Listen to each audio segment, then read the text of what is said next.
Rupiah Indonesia telah menjunam ke paras yang terendah di dalam 27 tahun. Dan prestasi ini sama seperti apa yang terjadi semasa the Asian Financial Crisis atau krisis kewangan serantau ini. Dan apa yang sangat membimbangkan adalah pada masa krisis kewangan di Indonesia, apa terjadi adalah nombor satu, kerajaan terpaksa menaikkan kadar faedah untuk Indonesia. Dan apabila kadar faedah dinaikkan, banks akan charge faedah yang lebih tinggi untuk loans mereka. Dan apabila mereka charge kadar faedah yang lebih tinggi untuk loans mereka, ansuran bulanan akan meningkat. Dan apabila ansuran bulanan meningkat, ini akan impak individu dan syarikat-syarikat besar di situ. Dan apabila individu terkesan, kita punya kos sara hidup akan meningkat, akan jadi lebih mahal disebabkan kita kena bayar ansuran yang lebih tinggi. Pada masa sama, kita harus ingat apabila faedah lebih mahal, kos operasi untuk syarikat-syarikat di Indonesia akan jadi lebih mahal. Apa yang akan terjadi adalah mereka terpaksa menurunkan kos atau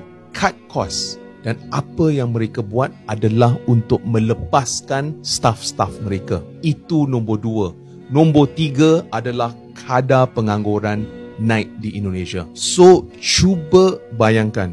Di sini, nombor satu kita boleh lihat kadar pengangguran makin lama makin naik. Pada masa sama, kos sara hidup di situ lebih mahal. Dan nombor tiga, sumber pendapatan. Ada yang kurang dan ada yang tiada pekerjaan.